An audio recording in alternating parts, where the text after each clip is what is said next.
Drinking buddies, 2023 has been an amazing year for whiskey. And I think that a lot of the bourbon and rye releases from this year have been much better than last year, but not all of them. So today I'm counting down the top 6 bourbons that are better than they were last year, and then 3 that are not quite as good as they were last year. Let's go. I'm your drinking buddy.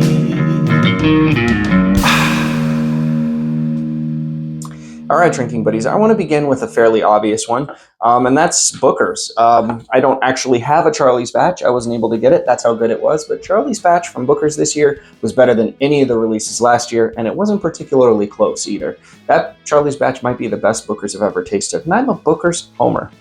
Next up, a little bit of Heaven Hill trivia for you. There has never been a master distiller at Heaven Hill that wasn't a member of the Jim Beam family, despite them being completely different companies, which is kind of interesting. But Elijah Craig Barrel Proof C923 is much better than any of the releases from Elijah Craig last year. In fact, it might be the best one since 2020. It's really good. 13 years, 7 months, 133 proof. Just great whiskey all around. Except we're going to go back to Jim Beam because this, in retrospect, little book is phenomenal. It might be my favorite pour out of Jim Beam I've ever tasted. It is so good. It is 100. What is the proof on it?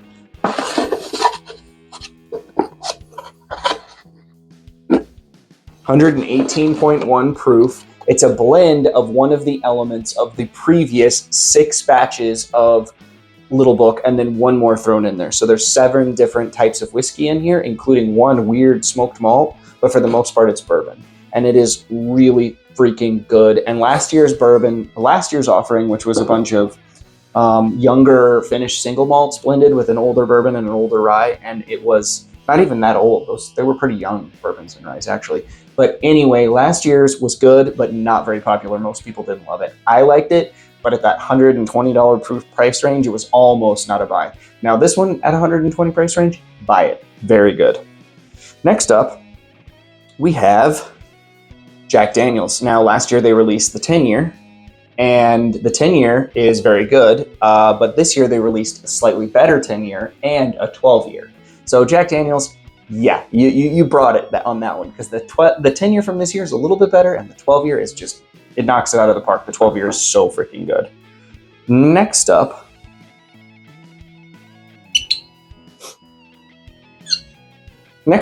we have Barrel Batch number 35. Now, I think this is better than any of the batches last year. I think they had 2. Maybe it was only 1. Either way, it was better than 33 and 34. And it's just really solid. I really dig this one. It's going to be a blend of stuff from Indiana, Tennessee, and Kentucky, ranging in ages, but the youngest one in the bottle, is going to be 6 years, and it goes up from there. It's like 6 to 15 years, and it is really solid. It is. One thing that I like about these, when you do blends like this, you can use that 6-year stuff to bring in some of that young bourbon sweetness, get those real nice caramel notes and fruity notes that you get off the younger bourbons, and then just lean into the oaky, leathery, tobacco-y, older stuff too, and it kind of just marries into this awesome thing. This is a really good pour. A lot easier to find than some of these that I have on the bar already, and it's in the ballpark. It's in the ballpark. Very, very good stuff. And last up, the very obvious one, Makers. You are delivering so much more than you did last year.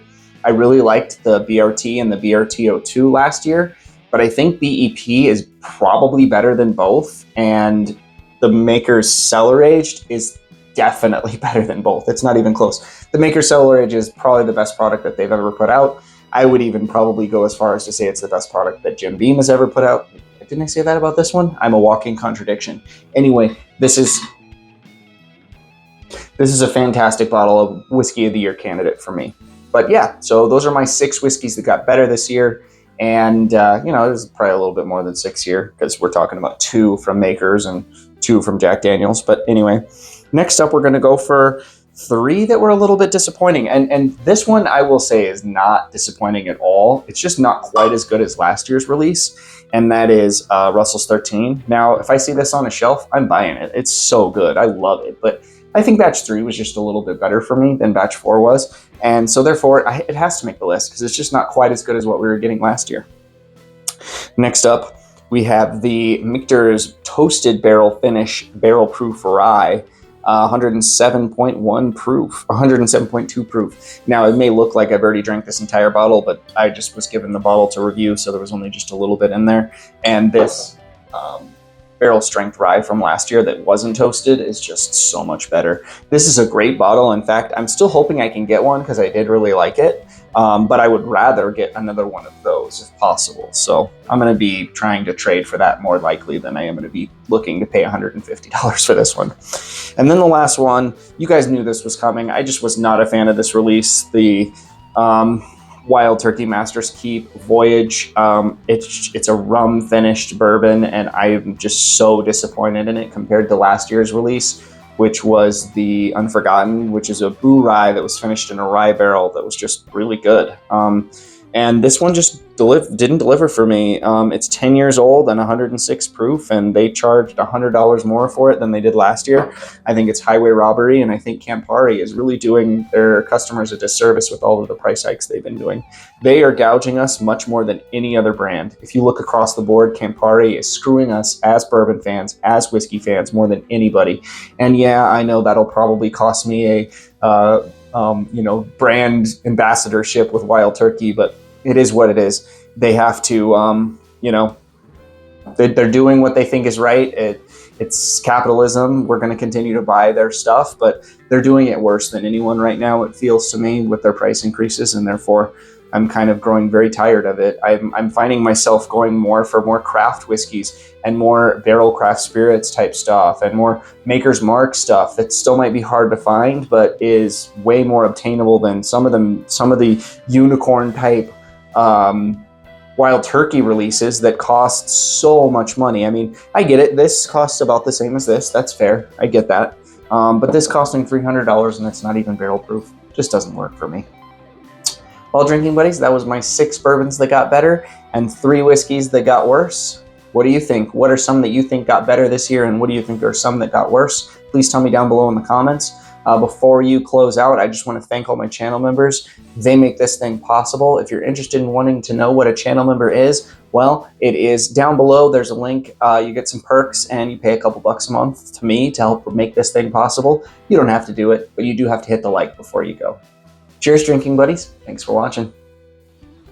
I'm your drinking buddy.